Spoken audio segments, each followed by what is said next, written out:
أعوذ بالله من الشيطان الرجيم بسم الله الرحمن الرحيم لا إله إلا هو العزيز الحكيم إن الدين عند الله الإسلام. Dia kalau kita kembali ke awal-awal mengenal Islam mungkin ya, kayaknya bapak sih yang memang memberi jalan nih kayaknya. Soalnya ayah itu senang dengar ceramah Kiai Haji Zainuddin MZ tuh di radio RRI tiap pagi pasti. Masya Allah. Pasti nyinalin sama dia, kencang suaranya, kita masih tidur. Dengar kita. Dengar. Nah, ini mungkin awal-awal pemahaman Islam tuh datang dari situ sepertinya. Ya gara-gara kita, jangan hanya gara-gara kita malas menuntut ilmu sehingga orang beranggapan Islam itu jelek gitu. Jadi kita yang jadi tolak ukur akhirnya gitu kan. Padahal Islam tuh luar biasa, rahmatan lil alamin. Kalau orang bisa ya seperti Koko alami sini, nikmat paling besar adalah menyembah Allah Subhanahu wa taala. Masya Allah. Masya Allah. Itu karena Koko belajar mendalami Islam. Kalau tidak belajar, tidak mendalami Islam, tidak belajar tauhid, tidak belajar akidah yang benar, nggak akan mengatakan demikian. Tidak akan mengatakan bahwa hanya Allah lah yang paling berhak diibadahi. Dan nikmat paling besar itu adalah menyembah Allah Subhanahu wa taala. Bismillahirrahmanirrahim.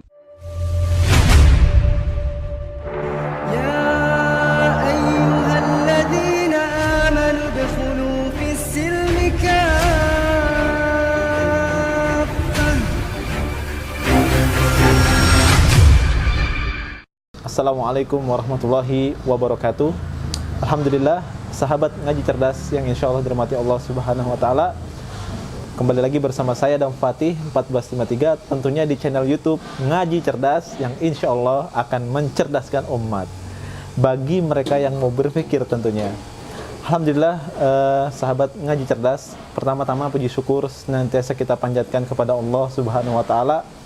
Tak lupa juga salawat serta salam semoga selalu tetap tercurahkan kepada baginda Nabi besar Muhammad Sallallahu Alaihi Wasallam. Alhamdulillah, sahabat ngaji cerdas, tak henti-hentinya kami dan tim ngaji cerdas insya Allah selalu menghadirkan konten-konten yang insya Allah menginspirasi untuk sahabat semua, baik dia yang muslim ataupun yang mu'alaf atau bahkan yang belum beragama Islam. Mudah-mudahan mereka semua dapat hidayah. Dan alhamdulillah pada kesempatan hari ini, Masya Allah, tabarakallah, saya mengunjungi seorang narasumber yang insya Allah luar biasa kisah hijrahnya. Masya Allah, adalah Koh Abdullah. Masya Allah. Assalamualaikum warahmatullahi wabarakatuh. Waalaikumsalam warahmatullahi wabarakatuh. Sehat Koh? Alhamdulillah. Masya Allah. Koh Abdullah sangat senang sekali Koh Abdullah bisa bincang-bincang dengan Koh Abdullah nih, Masya Allah. Akrab dipanggil Koh Abdullah apa ada? Ya, kalau di lingkungannya alhamdulillah ya taunya Koh Abdullah itu. Koh Abdullah, Ya. Masya Allah. Dan Kokoh juga sempat ya mengalami perpindahan agama ya Koh ya. Iya. Dari agama, mohon maaf Koh agamanya. Kalau pegangan sih ngikutin orang tua sih dua. Ayah Konghucu, ibu Katolik. Masya Allah. Iya. Ya, nanti akan kita coba paparkan kisahnya dari Koh Abdullah tentunya. Tapi sebelum ke Koh Abdullah, bagi sahabat ngaji cerdas yang belum mendukung channel ini dengan cara subscribe, jangan lupa tekan tombol subscribe-nya dan jangan lupa juga untuk share ke teman-teman yang lainnya dan aktifkan notifikasinya sehingga tidak terlewatkan update terbaru dari ngaji cerdas. Alhamdulillah. Masya Allah. Koh Abdullah, boleh ini dulu nih Koh, kita mau lebih tahu tentang dalam Koh Abdullah nih. Dari mana asalnya, kemudian berapa bersaudara, dan seterusnya Koh. Iya. Anak kedua dari 3 saudara. Jadi ayah agama Konghucu, ibu Katolik. Jadi dibesarkan dengan dua keyakinan sebenarnya, bisa dibilang demikian, karena ketika kalau kita orang Tionghoa ya, Tionghoa ini memang banyak acara-acaranya gitu ya, maksudnya kebiasaan adat istiadatnya banyak, jadi yang dimix dengan keyakinan Katolik. Jadi mereka bersinergi, bisa dibilang demikian. Dan memang ada beberapa hal, termasuk kalau kita lihat ya, misalnya kenapa gereja membolehkan orang Tionghoa yang beragama Konghucu memeluk Katolik gitu kan, dan sambil masih tetap menerapkan agama terdahulunya gitu kan. Jadi tidak heran kalau kita ngeliat kebanyakan orang Tionghoa sendiri lebih condong ke agama Katolik, karena mereka membolehkan kebiasaan-kebiasaan yang di Tionghoa itu masih bisa diterapkan gitu. Jadi kalau jangan heran kalau kita dulu ngalamin di perayaan Cengbeng. Cengbeng apa tuh kok? Ya, perayaan sembahyang kubur umum di dunia. Setiap acara puncaknya tanggal 5 April. Nah itu berbondong-bondong orang-orang Tionghoa yang merantau ke daerah rantau gitu, Jakarta, Surabaya, Bandung, sekitarnya yang kota-kota besar itu pulang ke daerah. Apakah ke Bangka, ke Medan, ke Pontianak itu untuk sembahyang kubur itu, sembahyang roh leluhur. Ya, jadi sembahyang yang memang di acara-acara puncaknya ya di tanggal 5 April tersebut, seperti itu. Jadi pada pulang kampung yang udah sukses gitu kan, ya bawa mobil segala macam, sembahyangnya macam-macam ya. Jadi termasuk keanekaragaman istilah samsang, kalau istilah He-nya itu samsang itu kalau di altar kuburan itu ada makanan gitu, makan dari daging potongan daging babi, ayam kampung per ekor gitu kan, terus cumi segala macam, variasi tergantung background keluarga tersebut gitu. Kalau dia semakin kaya dia semakin banyak variasinya gitu. Itu bisa dibilang sesajen bukan kok? Ya sama ya, tapi istilahnya samsang kalau samsang. di He itu samsang istilahnya. Dan itu diperuntukkan untuk leluhur, orang tua kah, kakek kah, atau kakeknya kakek gitu, seperti itu. Nah, jadi disitulah kita bisa melihat bahwa antara agama Tionghoa, agama Konghucu pada khususnya dengan agama Katolik itu bersinergi, seperti itu. Makanya background kita ya, latar belakang ya di keluarga yang demikian, seperti itu. Tapi lebih condong kemana kok keluarga? Gimana kita bilang? Memang sama-sama ngamalin sih. Oh gitu. Maksudnya ya ketika hari Minggu kita ke gereja ikut ibu gitu kan. Nah, bareng-bareng sama ibu ke gereja. Nah, ketika sembahyang Chat Nyatpan atau biasa disebut perayaan ya kalau di Singkawang tuh gede banget tuh biasa acaranya tuh, kalau di Pontianak ya itu kita ngelaksanin juga gitu. Sembahyang Imlek juga sama. Ya. Xionghi ya gitu ya. Ya, kalau Imlek itu memang biasa ada sembahyang juga. Jadi sembahyang hari raya. Makanya kalau orang bilang istilah nggak apa-apa nih ngucapin selamat tahun baru Imlek gitu kan. Tidak, itu hanya budaya, bukan keyakinan katanya. Nah, itu tidak bisa dibilang demikian, karena memang itu adalah sebuah keyakinan. Karena kalau Imlek pasti ada sembahyang Imleknya. Nah, kalau nggak ada sembahyang itu ya kayaknya nggak ada yang nggak sembahyang deh kayaknya. Semua sembahyang pasti. Nah, makanya kita bilang bukan hanya sebatas ya ada isyadat. Kalau sebatas budaya, kita pun ya mohon maaf ya, kalau budaya, kalau kita ada Muslim ya, kita berkeyakinan dengan Islam gitu, hakul yakin agama Islam, ya tidak mau pastinya untuk berkecimpung di wisata dengan alasan semboyan tenggang rasa lah atau apa gitu kan. Tetap yakin kita agama kita lah yang ini gitu, kita harus amalkan gitu kan. Baik. Dan kembali ke keyakinan dalam agama kita ya lakum dinakum waliyadin kan. Masya Allah. Itu harusnya demikian sih. Betul kok. Ya. Masya Allah. Tadi udah dijelaskan beberapa profil Ko Abdullah ya. Kalau dari segi nama sendiri kok, ada nggak nama perubahan ada gitu? Kalau di kita sih, kita marganya istilah di bahasa Kayaknya itu siang. Oh, siang. Atau marga. Oke. Ya. Siang bun. Nah, marga bun artinya. Kalau kita marga, kalau ngikut bapak sih marga bun.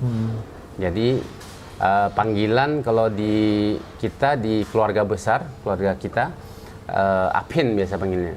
Bun Aphin. Seperti itu. Jadi panggilnya orang kalau keluarga kita, keluarga Tionghoa kita ya taunya Aphin. Aphin. Ya. Ada ya beberapa yang tahu Abdullah gitu kan.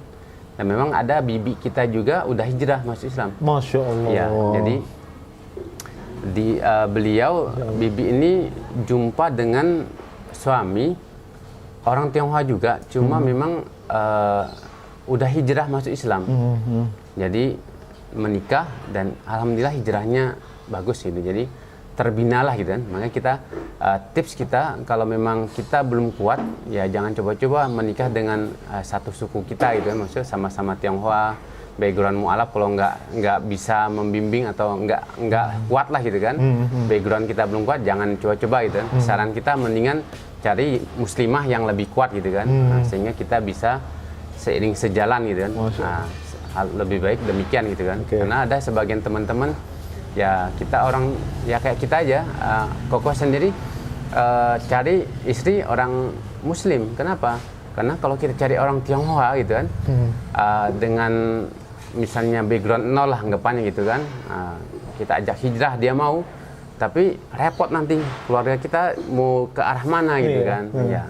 Belum nanti kebiasaan makan cunyuknya masih doyan gitu. Waduh. Cunyuk apa kok? Babi. Kadang-kadang ya itu. Kadang-kadang teman-teman banyak yang ketika dia menikah karena alasan menikah gitu kan, masuk Islam karena alasan menikah, ya penerapannya masya Allah masih jauh sekali. Masih suka makan cunyuk, masih makan yang haram itu biasa gitu kan. Jadi mereka karena ya alasan ingin menikah saja gitu kan. Selepasnya ya kembali ke kebiasaan dia sebelumnya. Seperti itu. Berarti memang kalau mualaf karena nikah memang nggak produktif ya ketika menjadi seorang muslim ya, Ko ya. Iya. Iya. Ya, mungkin bisa dibilang seperti itu. Masya Allah. Siapa nih namanya? Ibrahim. Masya Allah. Mudah-mudahan jadi jundullah insya Allah. Insya Allah, amin. Ya, kalau kita bilang teman-teman sih yang memang hijrah karena menikah kembali kepada pasangannya. Kalau pasangannya kuat, ada beberapa teman-teman kita yang memang karena pasangannya kuat, istiqomah, dia terbina. Tapi kita lihat ya kalau backgroundnya kembali ke background akhirnya. Jadi kalau backgroundnya mungkin dia Konghucu gitu kan, atau dia bukan orang yang fanatik dengan Kristen atau Katoliknya gitu, biasanya lebih gampang terbina biasanya. Lebih gampang. Karena contoh-contohnya banyak. Teman-teman di Bangka itu, saya orang Bangka gitu, maksudnya maupun lahir di Pontianak tapi gedenya di Bangka. Jadi di Bangka itu ada istilah yang populer di sana dan memang diterapkan di segala segmen masyarakat Bangka. Thongin Fangin Jitjong. Bahasa He ini. Jadi orang Tionghoa dengan orang Melayu itu sama, nggak ada bedanya. Makanya kalau di sana yang kita bilang sebenarnya kebablasan sebenarnya ya. Ketika orang-orang Tionghoa Imlek, orang-orang Melayunya ngucapin selamat hari Imlek. Ya, selamat tahun baru Imlek Xinjia kan. Jadi mereka berbondong-bondong gitu. Memang secara tenggang rasa bagus.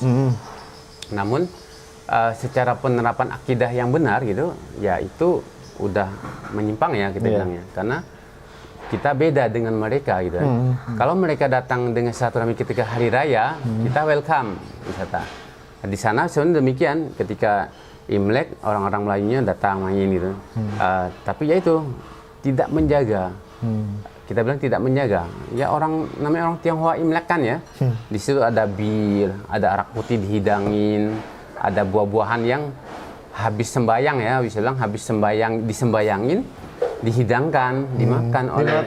Oh iya. Padahal asalnya dari sesajen itu maksudnya dari yang samsang yang dihidangkan nggak boleh dimakan oleh orang Islam kan, karena udah diberikan kepada selain Allah kan, itu tidak dibolehkan, haram. Jadi mereka itu karena sebagian besar pemudanya yang memang kurang paham ya minum gitu kan. Iya, masih ikut-ikutan tradisi ya. Iya, tradisi Tionghoanya. Jadi wisata tenggang rasa yang kita bilang kebablasan lah. Iya. Karena memang dilihat dari faktor ya karena kurangnya pemahaman. Baik. Iya. Iya. Akidah udah menurun. Dengan dalil toleransi, tapi yang ada bukan toleransi tapi telur asin. Ya, baik ya. Masya Allah. Tadi sudah ada sempat disinggung profil Koh Abdullah nih dan juga tradisi orang Tionghoa seperti apa. Dan sekarang Koh, bagaimana kisah Koh bisa hijrah menjadi seorang Muslim Koh? Awal-awal gimana tuh Koh? Sebenarnya kalau kita flashback kembali ya bahwa awal-awal yang memang mengenalkan Islam, jadi pemahaman Islam ke kita ini sebenarnya kakak sih sebenarnya, Cece. Ya. Cece Ayong itu dia suka, kalau kita kan memang background keluarga yang suka membaca ya, jadi buku apa aja lahap gitu. Apa aja kita baca gitu kan. Jadi Cece itu suka bawa buku-buku tentang Islam gitu kan, dari majalah Hidayah, waktu itu masih populer tuh majalah Hidayah, Sabili, terus buku-buku tentang proses hijrahnya, The Choice yang disusun oleh Ahmad Didat, ya, Syekh Ahmad Didat. Nah itu di bawah. Jadi kita sering baca itu gitu ya. Jadi mungkin terbuka gitu kan pikiran kita gitu untuk mencari gitu kan, manakah agama yang benar gitu kan. Jadi manakah agama yang kita bisa pegang untuk kehidupan kita gitu kan. Sampai ya karena kalau dari bacaan kita kan dapat pemahaman Islam dari bacaan. Sementara secara penerapan kita belajarnya Katolik dengan Konghucu. Ya, budaya Konghucu dan budaya Katolik. Jadi akhirnya ada Islam yang ketiga kan masuk ke kita. Kita belajarnya gitu kan. Diborong ya, Koh. Ya. Seiring sejalan ya karena kita mencari, kita pun ngeliriklah ke Kristen Protestan gitu kan. Belajar kita ke ini sama pendeta waktu itu kan. Ya selama masa sekolah, kita sekolah yayasannya yayasan swasta ya. Itu ada agama, kita belajar sama suster sama diakon. Diakon itu calon pastor. Nah, jadi belajar sama suster gitu, debat lah, kita bahas masalah keyakinan gitu kan. Kenapa Yesus disalib gitu kan. Yesus disalib karena nebus dosa-dosa umat manusia gitu kan. Adanya dosa warisan gitu kan dari Nabi Bapak kita Nabi Adam gitu kan. Dan banyak sekali yang memang kita bahas, kita debatkan dengan suster gitu kan. Dan jawabannya memang tidak mantap di hati kita gitu kan. Mungkin di luar orang mungkin bisa menerima gitu kan. Kalau kita sendiri tidak puas gitu. Kayak gini nggak sesuai dengan hati kita gitu. Sehingga setelah itu pun kita masih belajar lagi sama pendeta di agama Kristen Protestan. Jadi kita belajar lagi gitu kan. Terus tambah lagi ada lagi yang datang ke rumah. Nah ini yang paling militan ini, Saksi Yehova. Waduh, Masya Allah, itu militan betul loh. Datang ke rumah-rumah loh, bayangin aja. Dan itu nggak paham deh, duitnya banyak bener tuh kayaknya. Jadi saya datang ke rumah-rumah, belajar, kita ngaji Alkitab gitu kan. Rajin betul, semangatnya luar biasa. Kalau kita, Masya Allah, kalau dai-dai kita kayak gitu ya, bisa ke pelosok negeri ya, ke kampung-kampung datang ngajar ngaji ya, kita kayaknya nggak ada yang murtad deh, Insya Allah. Amin, Insya Allah. Iya, luar biasa itu. Kalau kita ngeliat semangat orang Saksi Yehova itu. Nah sampai sekarang tadi kita tahu ini ada masuk ini nelpon, dia bilang ini saya mau nawarin ini katanya bacaan-bacaan untuk motivasi. Biar semangat hidup di masa pandemi kata dia. Nanti saya kirim ini ya kata dia. Saya kirim link-linknya ya nanti via ini ada WhatsApp-nya kan katanya. Terus dapat nomor saya di mana? Ya ada di Google Map katanya. Kan kedai saya ada di Google Map gitu kan. Nah, jadi ya dapat dari situ kata dia. Oh ya, terus dikirim linknya. Masya Allah, Saksi Yehova. Iya, bayangin aja mencari apa? Domba yang tersesat kali ya. Jadi dari Google Map pun diambil di maksimal, berarti kerjanya luar biasa kerasnya gitu ya. Serius ya. Iya, benar-benar militan betul. Di WA kita kan, ini linknya kita lihat. Oh, di majalah memang apa? Link majalah Saksi Yehova ini kelihatan banget. Masya Allah. Ya itulah memang akhirnya sering sejalan kita mantapkan hijrah itu. Memang setelah memilah dan memilih, ternyata memang Islam lah yang tepat di hati kita gitu. Memang kita bilang banyak orang di luar kita ya, di luar Islam itu, mereka paham kebenaran Islam, namun tak kunjung hijrah. Kenapa? Ya mungkin itulah hidayah belum diambil sama dia.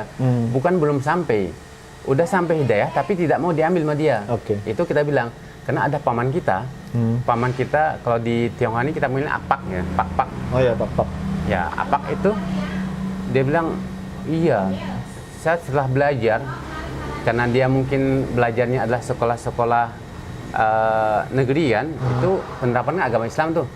Jadi dia belajar, dia bilang agama Islam terbaik katanya. Dia mengakui, tapi dia tidak hijrah. Kita bingung gitu kalau kalian seperti itu kan. Dia mengakui bahwa Islamlah kebenaran gitu kan. Agama Islamlah yang terbaik, yang sebuah pilihan adalah Islam. Gitu. Tapi dia tidak hijrah. Kebayang. Akhirnya kita bilang hidayah udah ada, cuma dia tidak menggapai. Nggak mau ngejar. Dengan latar belakang mungkin background dia berat di keluarga atau kedudukan dia di tengah masyarakat, atau kita bilang dengan harta kekayaan yang dia punya, jadi takut dia hilang setelah dia hijrah masuk Islam seperti itu. Ya demikian. Padahal tiap tahun paman itu rumahnya di Pontianak itu berseberangan dengan masjid. Tiap tahun dia ngeluarin zakat. Ngeluarin zakat? Iya. Dan tiap tahun tuh dia korban. Masya Allah. Kebayang nggak gimana penerapan dia kan? Saking dia yakin bahwa Islam adalah yang benar gitu kan. Yang memang sebuah pilihan, namun dia tidak memilih Islam. Cuma penerapannya Islam. Ya, demikian. Masya Allah. Itu mungkin jadi pukulan kali ya buat kita yang Muslim dari lahir ya. harusnya dijalankan itu syariat Islam. Ya, wallahu alam. Kita nggak paham lah. Memang akhirnya memang kita bilang hidayah udah ada, namun tidak digapai sama dia. Baik. Saya tahu udah datang nyamperin, dia tidak mau ngambilin gitu kan, seperti itu. Baik tuh. Kondisi seperti itu. Tadi Koko sempat singgung yang buat mantep terhadap Islam. Nah, saya pengen lebih jauh lagi nih. Apa yang membuat Koko tuh mantep kok? Trigger apa yang dalam Islam yang sehingga buat Koh Abdullah nih mantap bersyahadat kok? Dari segi apa, mungkin ada segi-segi dari Islam mungkin? Jadi di agama yang lain kita bilang gampang sekali kita menggoyahkan argumen ya, maksudnya argumen yang dia keluarin gitu kan, misalnya tentang keyakinan Trinitas dalam agama Kristen gitu kan, itu kita bilang lemah. Kita bilang dia bilang 3 adalah 1 adalah 3, tidak bisa. Dari konteks logika pun kita tidak masuk gitu kan. Sebenarnya dalam Islam ada konsep ketuhanan adalah tauhid, mengesahkan Allah. Dalam kitab tauhidnya itu kitab uluhiyah ya. Nah, pembahasannya tentang di kitab uluhiyah. Jadi mengesahkan Allah, dan ya tiada sesembahan yang berhak diibadahi melainkan Allah. Hanya Allah yang berhak disembah. Nah, di situ perbandingannya jauh banget gitu kan. Sementara dari segi kekuatan gitu kan, kalau kita bilang 3 adalah 1 adalah 3, ya bentrok. Kalau misalnya dikonsepkan bahwa ada Allah yang di langit, kalau dalam bahasa diterapin oleh orang Kristen itu Allah kan, kalau kita Allah gitu. Jadi Allah di langit gitu kan.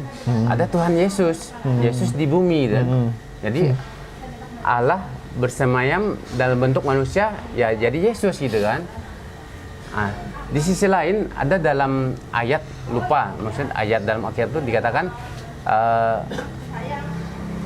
tidaklah sampai kepada Bapa melainkan melalui aku, kata Yesus betul, gitu kan. Di situ kita lihat ternyata kalau dalam konsep Islam bahwa Yesus itu adalah nabi. Yesus adalah nabi. Dan kalau kita ayat dari tersebut kita ikutin ke konsep Islam, betul berkesesuaian. Ya, jadi di syarat ditampakkan oleh Yesus bahwa dia adalah Jalan yang utusan kebenaran, iya. ya, jalan kebenaran dan tidak sampai kepada Bapak. Bapak itu berarti Allah kan. Harusnya yang kita sembah itu Bapak Allah itu. Bukan Yesus yang dijadikan Tuhan gitu. Betul. Kan. Nah, dari segitu udah bentok luar biasa. Dan akhirnya kita bilang, oh, ini nggak sesuai nih, nggak bisa. Jadi ya beberapa teman-teman ya maksudnya dari ya pendeta atau pastor dan suster waktu itu pun ketika menjelaskan ini kita nggak tepat di hati kita gitu kan. Kita menolak, nggak bisa mungkin seperti ini. Nggak bisa memuaskan akal mungkin ya. Iya, Nggak masuk akal kita nggak masuk seperti ini gitu kan. Nah, jadi bentrok ini kan. Akhirnya bilang, oh ini kayaknya agama ini kita eliminasi gitu. Eliminasi. Dari sebuah pilihan gitu kan. Oke. Ya, akhirnya kita eliminasi ya. Akhirnya Islam yang kita jalani gitu kan. Kita lihat gitu dari kisah-kisah para nabi gitu kan dalam pencarian gitu kan. Okay. Nah, jadi kita bisa melihat memang ya Islam lah memang jalan kebenaran gitu kan. Jadi kalau kita lihat teman-teman bisa melihatlah perbedaannya jauh sekali gitu dari segi konsep ketuhanan itu sendiri gitu kan. Baik. Ya satu yang gampang kita otak-atik dengan logika kita dan tidak masuk ke hati kita, dan satu bersifat ya tauhid yang memang itu sesuai fitrah kita gitu kan. Akhirnya Islam lah pilihan kita. Masya Allah. Seperti itu.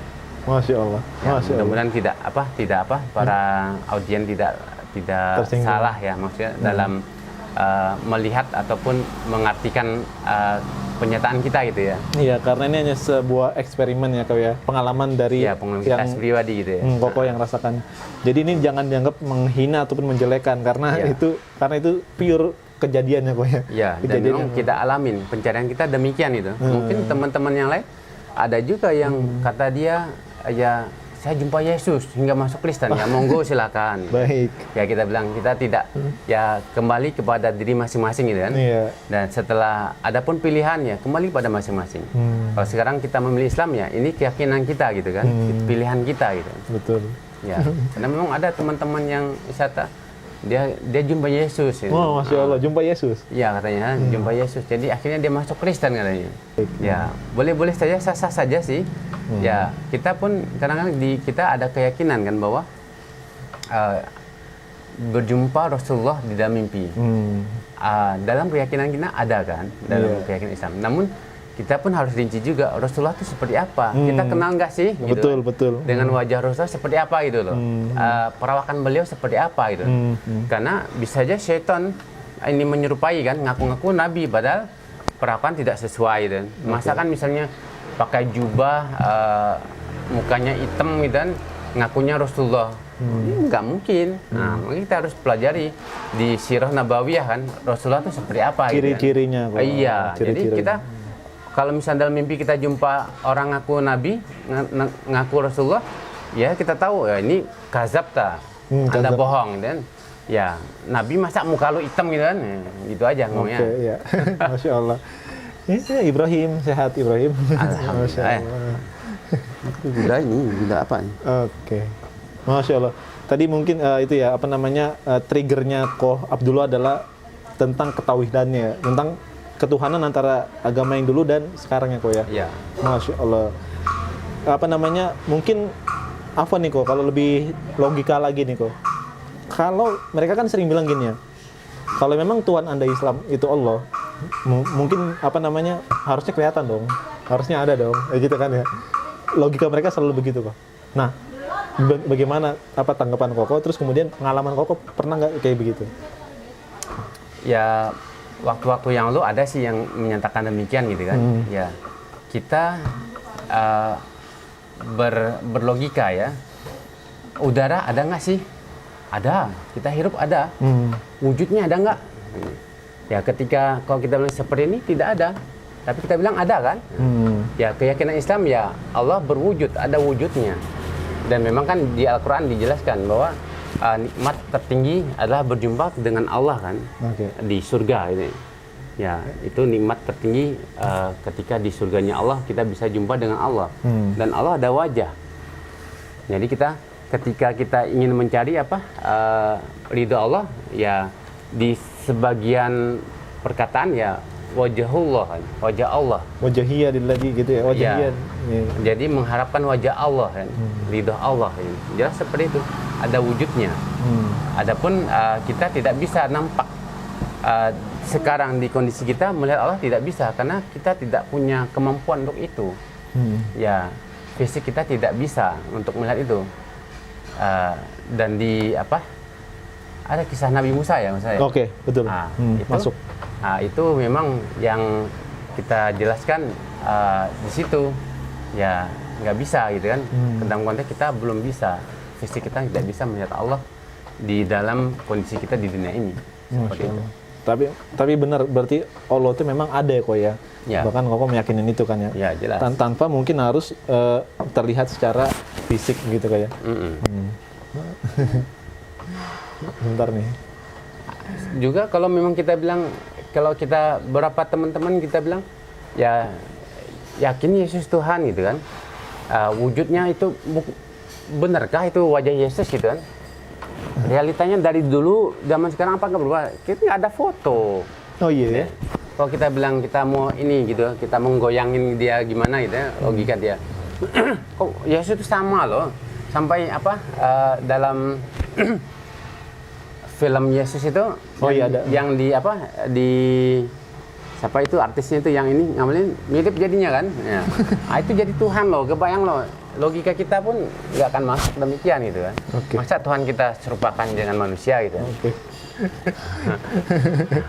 Mohon maaf, bukan apa, tidak bermaksud menyinggung agama lain gitu ya. Tapi ini berdasarkan dengan logika. Ya, logika kita aja sih, ya seperti itu. Baik. Semoga jadi inspirasi. Insya Allah Pak, Insya Allah mudah-mudahan kok. Masya Allah tadi udah jelasin kisah hijrahnya ya kok ya. Nah, ketika sudah masuk Islam kok, suka duka yang kok rasakan kok? Ada nggak sukanya, baik sukanya itu maupun dukanya kok? Di awal-awal apa? Di awal-awal hijrah sih memang 2 tahun awal lah yang memang berat ya, maksudnya kita susah makan, jadi karena memang masih ikut orang tua gitu kan. Kita tidak diusir sih. Terus belajar susah, kalau kita mau sholat kan kita kunci kamar kan, takutnya ketahuan. Emak wisata keluar hilir mudik kan gitu kan, di kamar gitu kan repot gitu, jadi kita kunci. Ngapain ini kunci kamar, nggak biasa lu kayak gini gitu kan. Gedor-gedor gitu kan. Ya ngerasain seperti itu gitu, terintimidasi gitu. Tapi memang ya alhamdulillah orang tua memang moderat sebenarnya, cuma memang kita masih belum bisa, waktu awal-awal tuh belum bisa berinteraksi gitu kan, karena keyakinan yang berbeda, terus penerapan yang berbeda, dan juga sejauh mana penerapan yang harus kita terapin itu yang kita masih belum ada ilmunya gitu kan. Sehingga ya orang tua masak gitu kan, kadang ya kita malah bertanya gitu kan, Mak ini apa ininya, pakai minyak apa? Dan ya halal ini daun singkong ada dia, kayak itu kan. Waduh, memang kita kan bingung, tapi kita ngerasain ya kayaknya pakai minyak babi nih gitu kan. Ya memang ya itulah di awal ya kondisinya demikian yang memang agak beratnya. Sehingga alhamdulillahnya guru ngaji kan, waktu guru ngaji di kita itu kampung kita, kampung khusus Tionghoa kan, orang Tionghoa semua gitu kan. Di tetangganya ada kampung tetangga, kampung orang-orang Melayu itu. Jadi kita belajar di kampungnya orang-orang Melayu itu. Jadi belajar, ada namanya guru kita itu atau Zubir namanya. Belajar ngaji sama beliau. Dan beliau Masya Allah, maksudnya kita ngerasain beliau supportnya luar biasa kan. Jadi kita habis ngaji, belajar ngaji, kita disuruh makan gitu. Oh, senangnya luar biasa. Makan halalnya di rumah guru ngaji itulah. Oh, makan halal di sana? Iya. Kalau di rumah sendiri kita nggak yakin, masih awal-awal ya banyak. Mungkin haram ya jelas. Karena satu kuali, satu wajan gitu kan, masih banyak ya. Ibu pun masih suka masak babi, masak anjing kan. Jadi serta makanan ya, kalau bilang subhat kita bilang enggak sih. Yakin haramnya sih kita bilang. Haram ya pasti? Iya pasti. Di awal hijrah pasti masih makan haram masih.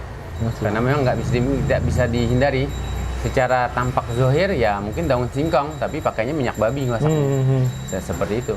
Karena memang udah jadi tradisi ya pakai minyak itu kan. Iya, karena ayah itu kalau motong babi itu gede banget. Oh gitu. Yang indukannya itu habis berbulan-bulan. Iya, indukan babi itu gede banget kan. Jadi minyaknya dijadiin minyak. di bagian lemaknya dijadiin minyak, jadi disimpan minyaknya untuk masak, gitu kan, untuk numis itu pakai minyak babi. Tadi kan sempat tadi kan cerita dukanya kok ya. Nah, kalau dari sukanya nih kok, dari segi kebahagiaan kok. Apa yang kok rasakan ketika kebahagiaan menjadi seorang muslim, dan kebahagiaan apa yang nggak kok apa sih, perbedaan apa sih kebahagiaan kok dari antara agama yang dulu dan mungkin yang sekarang kok? Ya.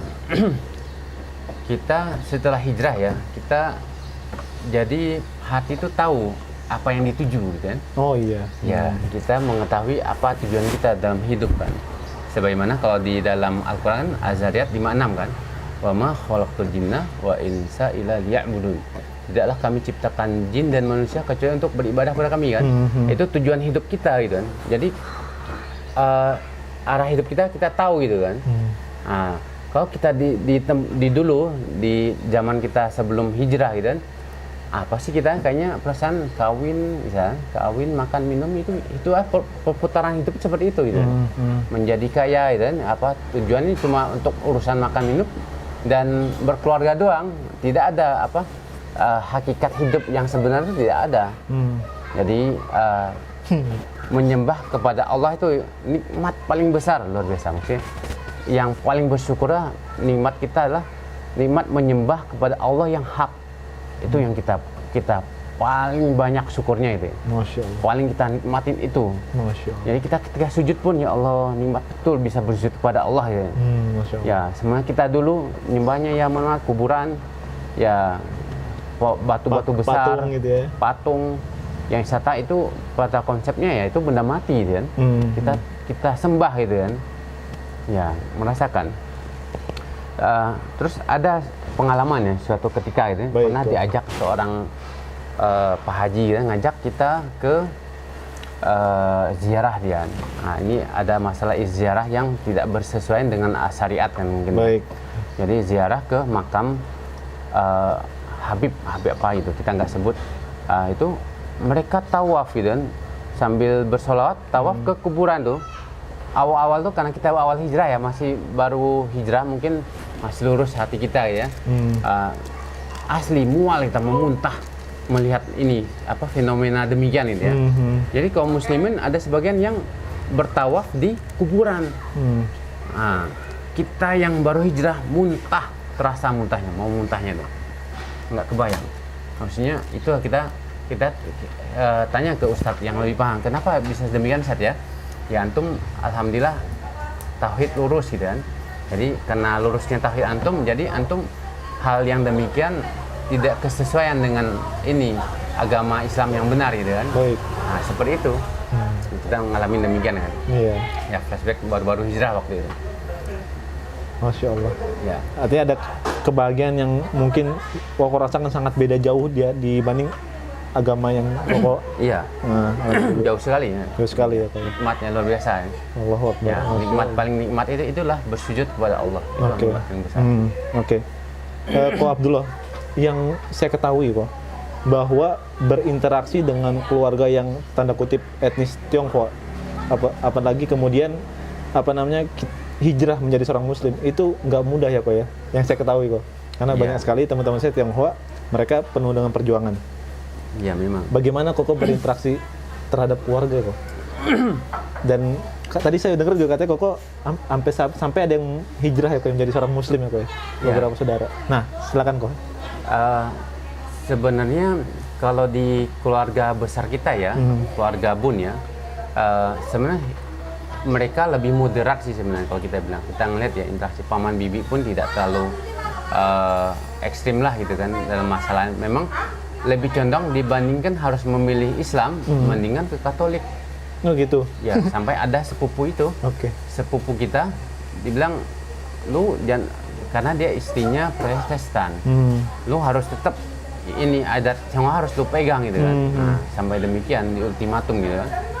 Ya dia dapat istri kalau udah Protestan tuh agak-agak militan, jauh militan. Ya jadi mendingan daripada dia Kristen mendingan ke Katolik gitu kan. Tapi secara penerapan umum gitu kan, karena ada bibi yang dah hijrah masuk Islam, jadi welcome sebenarnya. Bisa bilang bibi udah hajah Masya Allah. Udah naik haji Masya suami Allah. istri dan terus ada paman di Jelambar itu punya percetakan nyetak Al-Quran loh. Masya Allah. Ya, kita kebayang lah. Iya, kan sekarang Al-Quran tuh dicetak oleh percetakan yang rata-rata percetakan non-muslim banyak yang nyetak. Iya, dikasih ini. Jadi bibi yang dah hijrah dikasih Al-Quran gede banget dari percetakan paman itu. Ya, Masya Allah. dan memang interaksi luar biasa, udah bagus lah memang. Penerapan tidak ada kontradiksi lah gitu ya. Iya. Nah, kembali ke tiga saudara kita, ya memang yang awal-awal mendatangkan pemahaman Islam tuh kakak Cece itu. Cece yang memang bisa bilang membuka jalan lah gitu untuk asbab lah. membuka mata hati kita, pikiran kita untuk terbuka dengan Islam kan. Baik. Ya bawa buku The Choice kan, kita baca, kita lah habis ya perbandingan agama, buku perbandingan agama dibawa sama dia kan. Nah, karena dia wanita agak susah kan untuk menjalani duluan gitu. Akhirnya kita yang duluan hijrah. Nah, kita hijrah pun memang awal-awal sebenarnya belum mantep banget lah gitu. Belum berani gitu untuk memberanikan diri untuk bersyarat tuh belum sebenarnya. Ada momentum ketika di kelas zaman kita masih sekolah SMA waktu itu kan. Kelas 1 SMA. Tidak ada teman itu namanya Mira namanya, teman wanita di kelas itu kan. Mira dia kita suka lah ngobrol-ngobrol tentang agama sama dia kan, nanya-nanya gitu kan. Dia orang Bandung, kayaknya Bandung Bangka deh kayaknya. Jadi pindah ke Bangka kayaknya waktu itu. Jadi sama dia cerita kan, ya kan kalau di nama kita ininya di sekolah kan Paris kan. Ya Paris, lu ngapain ini kita kan?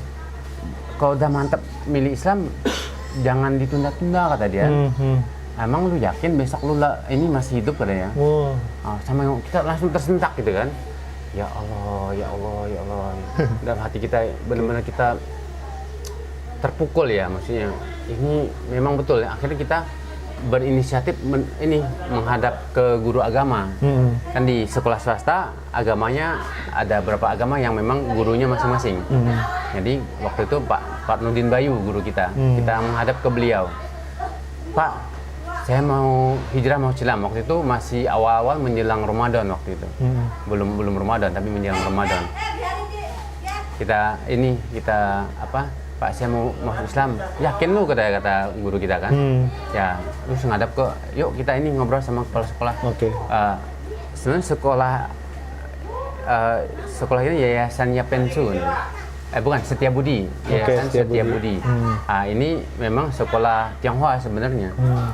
Cuma kepala sekolah SMA-nya waktu Muslim. Dan menghadap beliau, Pak Fadilah Imam, masih ingat betul kan? Jadi bilang aja diarahkan lah gitu kan. Ya nanti guru kita jadi kepala sekolah sama guru agama bantu ngomong sama orang tua. Oh gitu, Masya ya Allah. Jadi biar orang tua nggak kaget kan. Kalau kita kan kelas 1 SMA udah 17 tahun kan. Jadi udah wisata milih agama insya Allah nggak ada masalah, ada KTP sendiri kan. Terus singkat proses kita akhirnya yang awalnya ikut ke kelas ruangan agama Katolik, jadi kita belajar ke agama Islam, kelasnya masing-masing kan. Ya, jadi selama itu mendalami niat, istilahnya pendalaman niat. Makanya guru pun yang guru kita Pak Nurdin Bayu sama Pak Fadil Imam pun itu memantapkan hati kita itu, jadi mengarahkan untuk mantep betul nggak itu kan. Jadi dibimbing di prosesnya itu. Makanya termasuk kita bilang pengalaman kita mendingan kalau teman-teman yang baru mau hijrah harus dimantapkan dulu hatinya. Kalau bisa dikorosikan, dikikis pemahaman dia sebelumnya. Jadi harus orang yang bimbing harus ada yang paham tentang perbandingan agama sehingga bisa nih apa nih yang ini gitu yang ragu yang bisa agar dia terhapuskan, terkorosikan gitu kan. Jadi dia ketika hijrah benar-benar mantap gitu kan. Betul. Jadi apapun konsekuensi, diusirkah oleh keluarga ataukah diamuk oleh keluarga, hidup susah di jalanan itu udah konsekuensi, siap gitu kan. Jangan, ya mohon maaf, kadang kita jumpa kan dia ngaku mualaf gitu kan, tapi bawa proposal gitu kan. Oh iya. Terus dia bilang dah hijrah ini kan hidup susah dari masuk Islam gitu. Jangan salahkan masuk Islamnya jadi susah. Situ udah maksimal belum mencari rezeki gitu kan. Nah, akhirnya kan kita jumpa kan. Akhirnya kita mantapkan hijrah. Waktu itu H-3 Lebaran kan. Kita kan ada acara pesantren kilat di sekolah. Hijrah waktu itu dibimbing oleh guru kita. Masya Allah. Alhamdulillah. Masya Allah. Dan itu nggak dipaksa kok ya? Kan ada prosesnya tadi sekolah situ. Ya, karena memang kita udah duluan menyatakan bahwa kita ingin masuk Islam. Masya Allah. Cuma guru-guru kita kan nggak yakin kan, jadi di pendalaman niat ada Islam, pendalaman niat dulu kan, dilihat gitu kan, dibina dulu gitu kan. Masya Allah. Karena mereka orang-orang yang paham, jadi kita semakin mantap gitu kan. Masya Allah. Ya, makanya penting memang kita lihat ya teman-teman yang hijrah, kalau karena menikah sekalipun harus dibimbing dulu, maksudnya jangan langsung dikawinin, maaf gitu kan. Ya bimbing dulu dia, minimal ikutlah pesantren kilat 3 bulan lah gitu kan. Oke. Setidaknya ada pemahaman yang ada pemahaman dalam Islam itu seperti apa loh, ada gambaran gitu, masuk Islam itu seperti apa gitu kan. Jangan istilah karena wanitanya atau karena cowoknya gitu kan. Jangan demikian itu kan. Walaupun di penerapan banyak juga sih teman-teman yang masuk Islam karena menikah, tapi dapat hidayah benar. Karena titik tolaknya nikah itu. Banyak ada teman Koasui namanya, Koasui. Oh subhanallah, itu mah kita jumpa senang lihatnya. Masya Allah. Pakai jubah, Masya Allah. Rajin ke masjidnya, bercahaya wajah. Kita pun lihatnya respect betul. Masya Allah. Luar biasa. Masya Allah. Ya emang ini betul terbina dia. Terus ada Ko Fajar itu di Bangka, dia motivasi kita juga, maksudnya banyak termotivasi. Dan dulu kita waktu zaman libur sekolah kita kerja bangunan dan dia kan pemborong bangunan kan. Nah, jadi pas waktu sholat udah azan, langsung dia berhenti kerja, berangkat ke masjid. Kita pun demikian, ikut dia langsung angkat kaki. Teman-teman yang lain masih kerjain, nggak mau ini, karena belum tersadarkan aja sih kayaknya. Masya Allah. Iya, jadi Masya kita tinggalin aja kerjaan, langsung sholat. Yang 3 saudara tadi gimana cerita bisa jadi mualaf kok? Oh itu,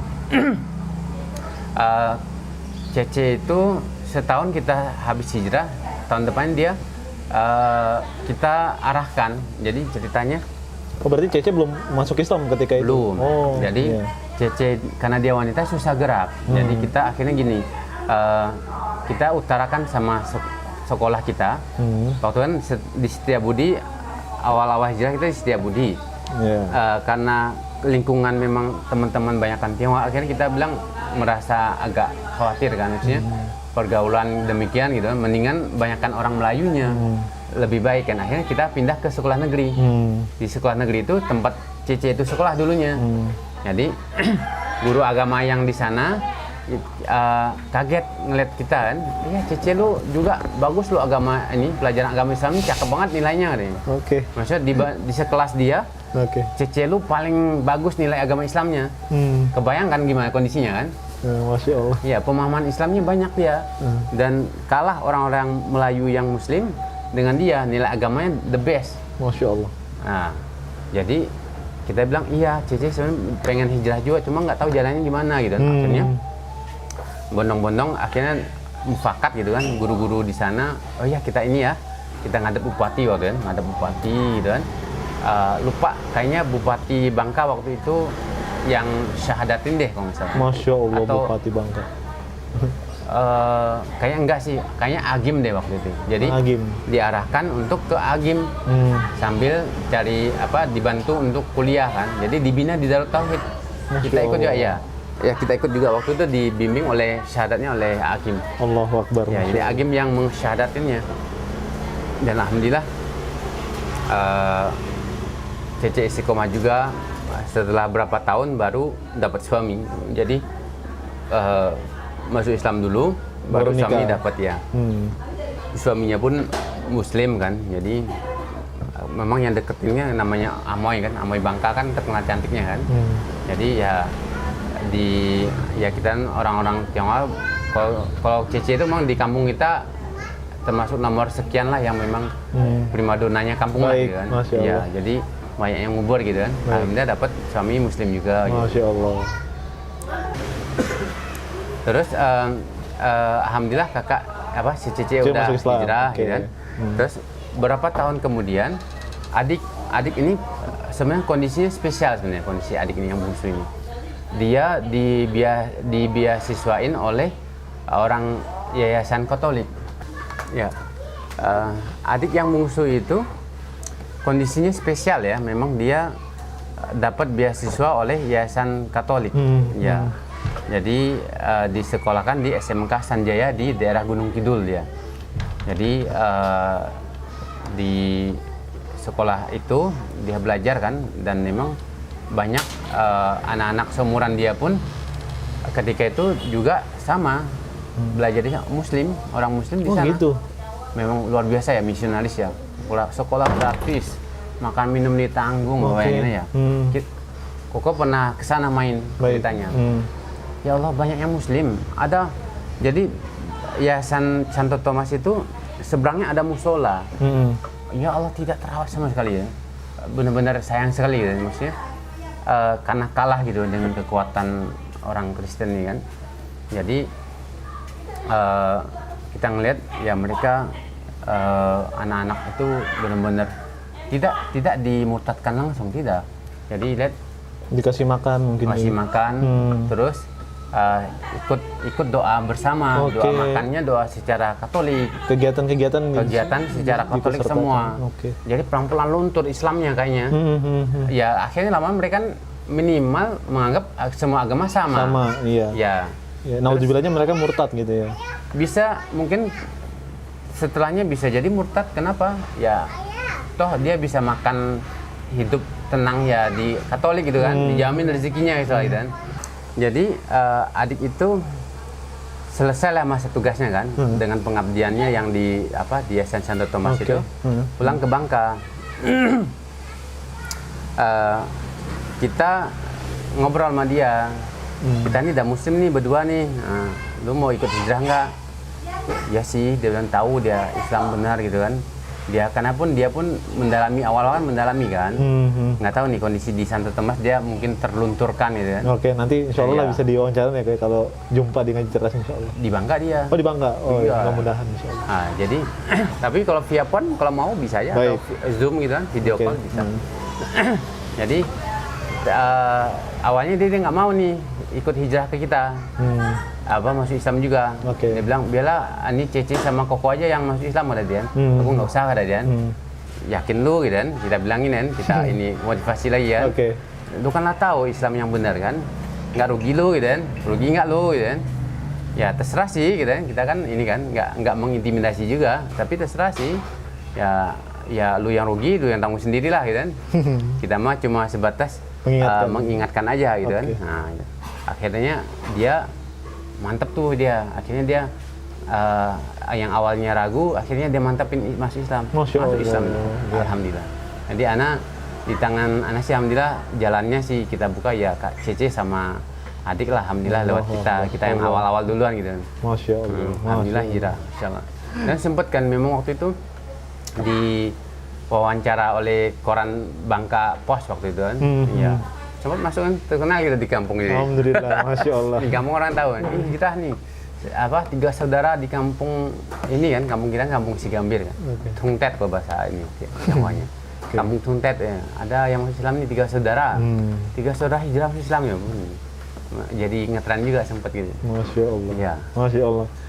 Dan berkah ya kok ya, Masya Allah ya, dari saudara-saudara berkah Cece, baik Cece maupun adik Koko ya, Masya Allah. Cuma orang tua nih masih bingung ya memang.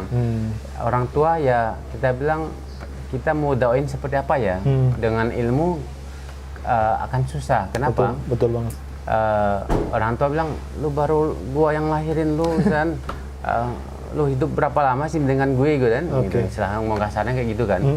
Ya berat itu kan, jadi ngedakwahnya bingung kadang-kadang. Ya kita pun paling yang paham di tengah keluarga mungkin kita sendiri yang pernah belajar di pesantren kan. Adik kakak Isata cuma belajar ya umum aja kan gitu kan. Baik. Jadi Isata ngedakwahinya ya walaupun via telepon kita suka ibu ayo masuk Islam gitu kan. Gimana anak-anaknya nanti kan, karena kita semua dari Islam, kita hanya bisa doain secara Islam. Tapi kalau ibu udah nggak ada, kita nggak bisa ngedoain, nggak sampai doanya. Sedih betul. Gimana ini? Terus bapak ini kondisi khusus juga nih sebenarnya. Bapak ini sama seperti paman itu kayaknya. Dia kalau kita kembali ke awal-awal mengenal Islam mungkin ya, kayaknya bapak sih yang memang memberi jalan nih kayaknya. Soalnya ayah itu senang dengar ceramah Kiai Haji Zainuddin MZ tuh di radio RRI tiap pagi pasti. Masya Allah. Pasti nyinalin sama dia, kencang suaranya, kita masih tidur. Dengar kita. Dengar. Ini mungkin awal-awal pemahaman Islam tuh datang dari situ sepertinya. Dari ceramahnya almarhum Zainuddin MZ ini. Jadi dan yang membuka jalan kayaknya ayah. Memang seperti itu. Sehingga kita mungkin termotivasi gitu kan. Mencari akhirnya gitu kan. Tapi ayah belum sampai sekarang ya? Ya makanya ayah tidak ini dia senang dengan ceramahnya, sama ketawa-ketawa sama ceramahnya MZ itu ya. Senang dia benar, fans berat gitu kan. Tapi ya itu ya kita ajak, sempet sih memang kita ini ya dia tahu untuk masuk Islam dengan syahadat gitu kan. Tapi ya itulah penerapannya hidayah juga ya. Penerapannya. Lagi-lagi hidayah kok ya. Lagi-lagi hidayah. Masya Allah. Ya semoga aja kalau misalnya ayah dan ibunya Koh Abdullah nonton bisa tersentuh ya Kak ya. Iya nonton, nggak mungkin nonton sih, nggak megang handphone ya. Oh gitu. Nggak tag ya. Susah main dakwahnya itu. Nelpon pun kadang kita nelpon pun nggak bisa lama-lama nelpon karena dia bilang alasannya nggak jelas suaranya ada ya gitu kan. Akhirnya tutup gitu kan. Gitu aja paling. Ya Allah. Masya Allah. Ya. Apa namanya ibroh dari kisahnya Abu Thalib kok ya. Ya mudah-mudahan hidayah itu hanya milik Allah ya kok ya. Betul. Sampai Rasul juga ditegur oleh Allah ya kan dengan ayat innaka lah tahdi man ahbabta walakinallaha yahdi may yasha wa huwa a'lamu bil muhtadin. Semoga ya bukan cuman keluarga Ko Abdullah, tapi orang-orang yang belum memeluk Islam semoga dapat hidayah dari kisah-kisah yang Koko jelaskan tadi, mudah-mudahan ya kok ya. Amin. Baik. Ko Abdullah, kita agak lebih nyantai dikit nih. Masya Allah. Sahabat ngaji cerdas, alhamdulillah saya ini dijamu oleh Ko Abdullah di kedainya beliau. Masya Allah. Ini di daerah mana? Leguti, Lengkong Gudang Timur, Serpong. Serpong ya, Tangerang Selatan. Masya Allah. Dan qadarullah, Ko Abdullah ini memiliki usaha yang nanti insya Allah akan dijelaskan oleh Ko Abdullah itu sendiri. Baik Kos, ini usahanya apa aja Ko? Tadi saya Masya Allah disambut mie ayam enak sekali. Ya. Masya Allah. Kalau secara ini sih Mang, ini mie ayam, kita ada mie ayam. Kita pakai nama Ko Abdullah kan, biar tahu. Dan kita punya prinsip halalan thayyiban. Halalan thayyiban. Ya. No angsyu, no cujiu. No angsyu, no sujiu. Ya, jadi sebagian kaum muslimin nih kita biar ada tarbiyah tentang makanan ini. Ya, pendidikan tentang pemahaman tentang makanan. Angsyu itu secara konteks bahasa Tionghoa artinya arak merah. Arak merah. Ya. Jadi ang itu merah, ciu itu arak merah. Sekarang beraninya kita bilang itu halal. Dari konteks arti aja udah cukup ya. Itu homer bahasa Al-Qur'annya. Homru, homer. Jadi arak. Sebagian masakan Chinese food, seafood, mereka masih pakai. Jadi gampang banget mencirikannya gitu. Jadi kalau ketika di botolnya biasa ditutupin nih pakai kertas. Cut, nah dikeluarin di wajan tuh, apinya nyala gede banget. Itu bisa dipesan tuh pakainya pasti angsiu pakainya. Diperhalus kata-katanya, mereka suka bilang yang masak ini pakai tape kata dia. Nah, padahal jelas di tulisan di botol angsiunya sendiri kandungan alkohol 8 sampai 9%. Kurang lebih, ditulis kurang lebih. Ada plus minus gitu kan. Nah, kurang lebih. Ini sebenarnya secara konsep hukum fermentasi, semakin berlalunya waktu, kandungan alkohol akan semakin tinggi, pasti itu. Nah, betul. Dan realnya angsiu itu memang ditulis cuma 8 sampai 9%. Padahal kandungannya bisa jadi lebih, tergantung lamanya. Iya, disimpannya lama gitu kan, otomatis angsiunya kandungan alkoholnya tinggi gitu kan. Nah, sebagian makanya kita bilang di mie ana gitu kan, ana punya mie nggak pakai angsiu. Terus satu lagi cujiu ini minyak babi. Kalau gurihnya kebangetan gitu, makan mie ayam nih di tempat mana gitu enak banget gitu. Kok rasanya karena kita nggak pernah ngerasain ya. Jadi itu minyak babi itu kan gurihnya enak banget gitu. Wah gitu kan. Jadi apa meledak-ledak di mulut gitu rasanya. Ah gitu kan. Jadi ya bisa jadi dia pakai cujiu gitu kan. Nah, sebagian bakmi Tionghoa pakai. Dan karena memang yang jual juga orang Tionghoa kan. Jadi mereka ya beranggapan ya mereka kan jual sebenarnya buat orang eksklusif buat mereka sendiri sebenarnya asli awalnya gitu kan. Walaupun kadang-kadang yang datang yang pakai hijaber itu datang mampir makan gitu kan, mereka cenderung karena urusan bisnis kan kadang ditutupin aja kan, ya nggak apa-apa lah terserah mereka gitu kan. Akhirnya dia nggak jelasin bahwa ini dia pakai sesuatu gitu kan. Nah, kita terapin bahwa kalau di sini ana jamin dunia akhirat insya Allah halalan thayyiban. Masya Allah. Tidak ada mie ayam dengan campuran yang macam-macam. Paling kita pakainya bumbu bawang putih, bawang bombay, saus tiram, saus-sausnya pun kita kalau nggak ada label halal MUI kita nggak pakai. Masya Allah. Ya, karena kita ada hujah kan. Kalau sekiranya ternyata kayak model kecap Inggris nih, sebenarnya kadang kita ragu ya, kita teman-teman yang mohon maaf. Kita kocok-kocok gitu ya, berbuihnya banyak gitu ya. Soalnya fermentasi ya, itu kecap Inggris loh. Tapi berhubung ada label halal MUI-nya, ya Bismillah aja lah halal gitu. Karena ada tanggung jawabnya di situ. Ya, kita ada hujah. Jadi kalau Allah bertanya, ya ini MUI udah menghalalkan nih ya, ya kita ada tanggung jawabnya ya di MUI gitu kan. Baik. Adapun ya masalah fermentasinya ya kita berlepas diri seperti itu. Ya, kita pakai itu. Jadi bumbu-bumbu yang kita pakai ya memang mie ayam yang punya Koko sendiri memang teman-teman yang nyoba bilang mirip mie ayam Bangka ya. Kita orang Bangka, punya orang Bangka, tapi kita nggak bikin pelang mie ayam Bangka enggak. Cuma ya cita rasa mungkin mirip walaupun kita belum pernah belajar resepnya untuk mie ayam Bangka seperti apa gitu. Jadi memang karena kita udah biasa di dapur, terus udah biasa masak, jadi dari minyak bawangnya itu memang kita temukan sendiri gitu kan. Terus masaknya pun dengan intuisi sendiri gitu. Jadi rasa yang sekarang itu memang resep asli kita sendiri. Masya Allah. Jadi tidak ada terkontaminasi dengan resep yang lain gitu. Masya Allah. Namun kalau teman-teman yang memang ingin minta belajar pun insya Allah Anda buka. Jadi teman-teman luar biasa. Pengen punya mie ayam, mau belajar minta resep sini, insya Allah Ana ajarin. Insya Allah. Ya tidak perlu minta apapun, kita pun insya Allah lillahi ta'ala, dan insya Allah semoga jadi amal jariah aja. Atau mau belajar martabak manis bisa juga insya Allah. Masya Allah. Ya kadang-kadang kalau martabak manis memang kita pre-order, jadi teman-teman yang pesan 2 jam sebelumnya baru kita buatin. Masya Allah. Jadi kalau mau dibuat harus nunggu ini. Oh gitu. Iya. Masya Allah. Ya, seperti itu. Dan sahabat ngaji cerdas, saya bukan berarti untuk mengunggulkan makanan Ko Abdullah nih. Saya tadi nyoba, Masya Allah, dan enak sekali, Masya Allah. Ya mungkin ini pengalaman saya makan mie ya seenak ini gitu. Walaupun tampilannya sederhana, tapi itu enak sekali, Masya Allah. Dan saya mungkin berpesan kepada sahabat ngaji cerdas yang mungkin lewat Tangerang Selatan bisa mampir di kedainya Ko Abdullah, Masya Allah. Ya, insya Allah. Dan tadi juga ada yang menarik nih, sahabat ngaji cerdas. Tadi Ko Abdullah juga sebelum rekaman bilang bahwa sengaja nggak dipakein bakmi. Kan biasanya ada bakmi. Nah ini Ko Abdullah ini namain mie aja nih. Iya, mie ayam. Katanya ada filosofinya, bagaimana tuh?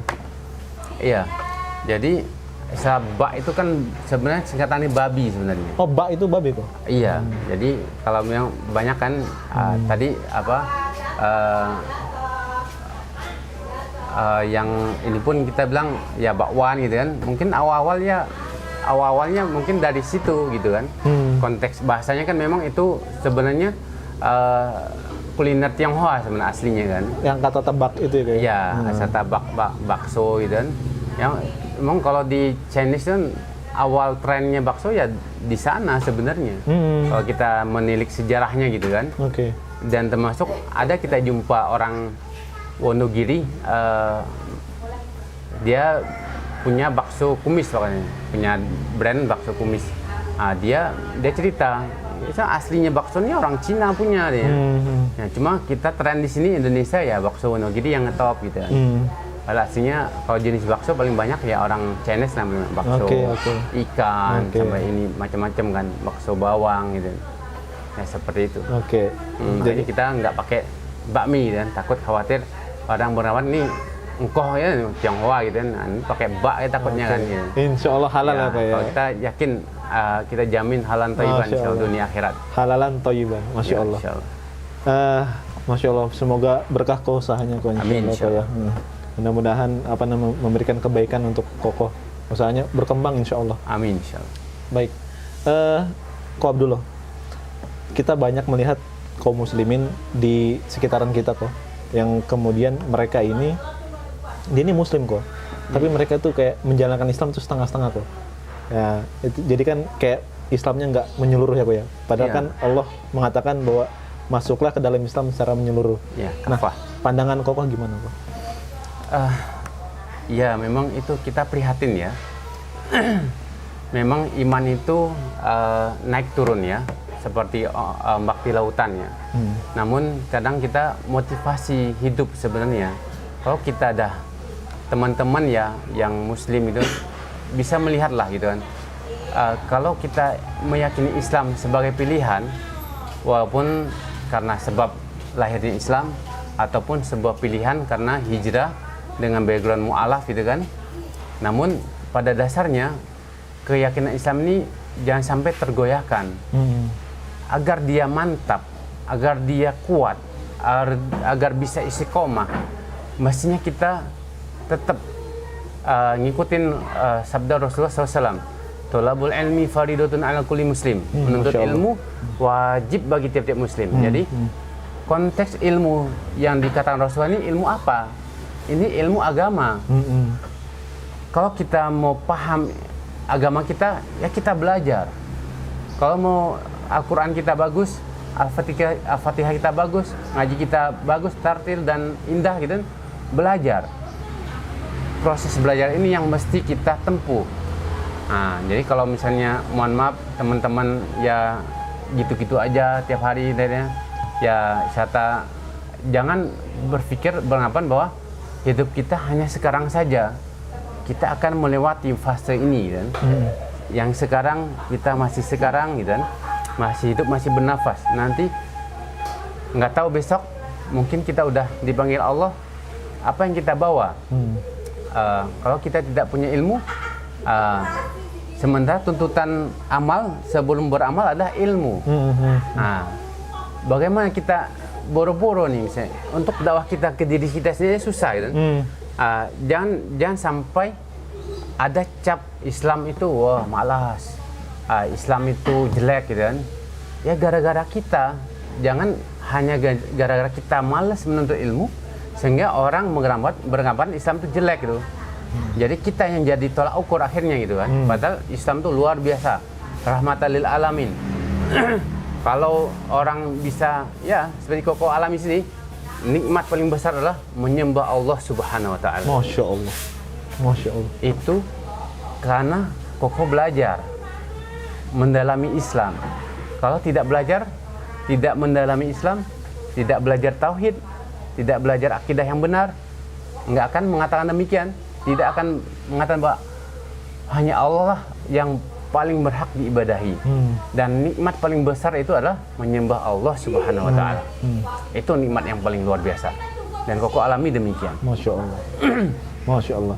Dan juga harus terima konsekuensi bahwa Muslim itu harus menjalankan syariat sepenuhnya ya kok ya. Betul. Baik yang yang kita suka maupun gak suka gitu kan. Ya. Harus semuanya. Ya tapi itu kembali ke pemahaman kan. Iya. Ya, kalau kita nggak belajar kita nggak tahu. Baik kok. Ya syariat Islam seperti apa sih gitu kan. Karena kita nggak belajar kita nggak tahu. Maaf. Kadang-kadang teman-teman ngeliat, oh ada nih ikhwan kita gitu kan, celananya gantung kebanjiran ya, diledekin gitu kan. Itu syariat. memang Rasulullah mencontohkan. Kita malah jadi ngeledekin itu. Kita ngeledekin Rasulullah loh secara nggak langsung loh. Oke. Dan hati-hati berolok-olok dalam agama. Hukumnya gimana? Nah, pada banyak yang tahu itu. Oke. Ya, agama jadi olok-olokkan tuh paham artinya seperti apa. Oke. Ya. Masya Allah. Pak Abdullah. Alhamdulillah, Pak Abdullah, kita sudah di penghujung acara, Pak Abdullah. Ya, alhamdulillah. Mudah-mudahan kisah Ko Abdullah bisa bermanfaat untuk orang lain, terkhusus saya sendiri kok. Amin. Masya Allah, saya terasa tercas nih. Mungkin sahabat ngaji cerdas juga mungkin bisa mengambil manfaat dari kisahnya Ko Abdullah ini. Masya Allah. Kok ada pesan penutup kok untuk kaum muslimin ataupun muslimat ataupun mu'alaf kok sebelum kita tutup? Fadl kok. Bismillah. Alhamdulillahirabbil alamin wassalatu wassalamu ala Rasulillah wa ala alihi wa mawalah. Amma ba'd. Alhamdulillah, teman-teman, saudara-saudaraku sekalian, baik saudaraku sesama muslim juga non-muslim, dalam menggapai hidayah ada jalan yang harus ditempuh. Kita lapar, pengen makan, nggak mungkin kan serta-merta ada hidangan di meja makan bisa kita makan. Kita bukan Maryam dalam Al-Quran. Allah yang mengasih makanan langsung diturunkan dari langit. Kita tidak demikian. Namun makanya hidayah ini harus kita tempuh. Islam betul rahmatan lil alamin. Namun kalau kita tidak memahami Islam itu seperti apa, kita tidak mempelajarinya, ya enggak apa bedanya kita dengan orang di luar sana yang memang mereka ya kawin, ya hidup rumah tangga, makan, minum, tak ada bedanya dengan binatang. Kita bilang demikian. Apa sebab? Ya hakikat hidup kita kembali kepada hakikat dalam Al-Quran. Sebagaimana kita sebutkan tadi, a'udzubillahi minasyaitonirrajim, wa ma khalaqtul jinna wa insa illa liya'budun. Azariyat 5:6. Jadi tidaklah kami ciptakan jin dan manusia kecuali untuk beribadah kepada kami. Jadi ibadah ini syariat kita, ibadah dalam Islam, kalau kita tidak pelajari yang dicontohkan oleh Rasulullah SAW, maka kita, mohon maaf, nggak bisa kita mendapatkan nikmat Islam itu sendiri gitu. Makanya nasihat kepada diri saya pribadi, di Koko sendiri, kepada teman-teman semua, belajar. Butuh proses betul, tapi masih harus dijalanin juga. Ngaji dalam kondisi pandemi sekarang, online, via Zoom, lakonin. Atau dengar YouTube ustaz-ustaz yang memang direkomendasikan, Ustaz Khalid Basalama, insyaallah Ustaz Syafiq, dan ustaz-ustaz yang lain, Ustaz Felix Shaw, yang memang kita bisa ambil faidahnya itu. Ya bismillah. Jadi kita niatkan tolabul ilmi. Dan memang kan tuntunan agama kita pun memang dalam hadis dikatakan barang siapa yang keluar untuk menuntut ilmu, maka akan Allah mudahkan jalannya menuju surga. Masya Allah. Dan cita-cita kita seorang muslim adalah surganya Allah Ta'ala. Itu saja. Baik. Mohon maaf jika ada salah. Wabillahi taufiq wal hidayah. Wassalamualaikum warahmatullahi wabarakatuh. Baik, sahabat ngaji cerdas, itu saja mungkin yang bisa kita sampaikan. Tadi udah ada pesan pamungkas dari Ko Abdullah. Mudah-mudahan menjadi penguat kita sebagai umat Islam, dan juga menguatkan kita untuk selalu senantiasa menjalankan syariat Islam secara menyeluruh, insya Allah. Insya Allah akan kita berjumpa di lain waktu, sahabat ngaji cerdas. Ko Abdullah, terima kasih atas waktunya. Mohon maaf mengganggu kok. Iya. Masya Allah. Mudah-mudahan Koko selalu diberikan hidayah oleh Allah Subhanahu wa taala, taufik. Insya Allah. Amin. Rabbil alamin. Itu saja sahabat ngaji cerdas. Barakallahu fikum. Wassalamualaikum warahmatullahi wabarakatuh. Waalaikumsalam.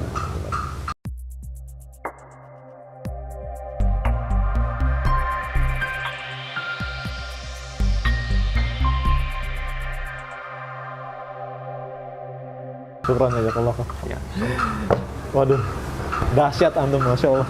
Insyaallah mudah-mudahan bermanfaat. Nggak kerasa